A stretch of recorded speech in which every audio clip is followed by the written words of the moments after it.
নিত্য প্রয়োজনীয় যে জিনিসগুলো আছে সেগুলো কম পর্যায়ে বেড়েছে, বেশিরভাগই কমা উচিত ছিল, যেটা কমেনি। কোনোটারই তো দাম কমে নেই, কমেছে, কোনোটারই দাম কমে নেই।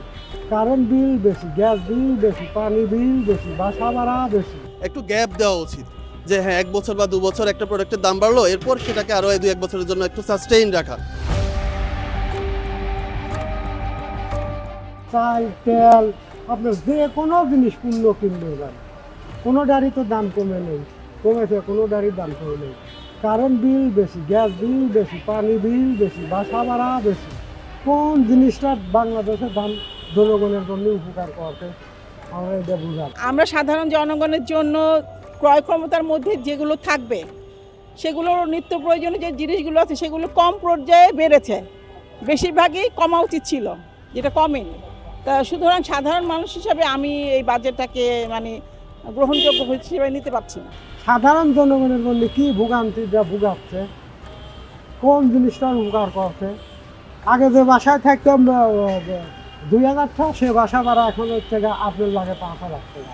কামই তো এই আগে হারি না, আমরা ফুটপাতে থাকি, যে কোনো এক বস্তু, যে কোনো এক বাসা ভাড়াই তো থাকি। সিচুয়েশনটা এমন যে বিজনেস হোক বা জবের ক্ষেত্রে হোক, মানুষ এখন একটা ক্রিটিক্যাল টাইম পার করছে। মানুষের ক্রয় ক্ষমতাটা এখন আর আগের মতো নেই।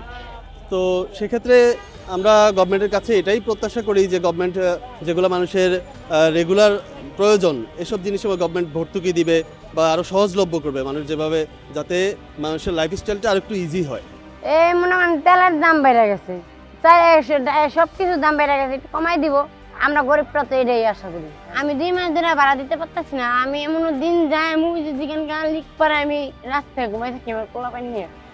খাওয়া তো 2 বেলা 2 মিনিটে লাগবে, ওষুধ পানি আছে, কাপড় চোপড় আছে, সব কিছু মিলে দেখা যায় যে মাস শেষে 2000 টাকা ঋণ খায়।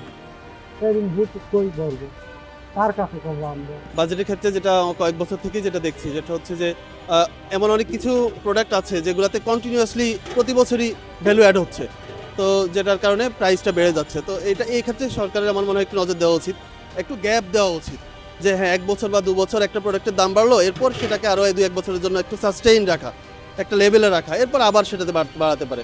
বাট গভর্নমেন্ট এই যে জায়গাটায় মনে হয় অ্যানালাইসিসের একটু ঘাটতি আছে।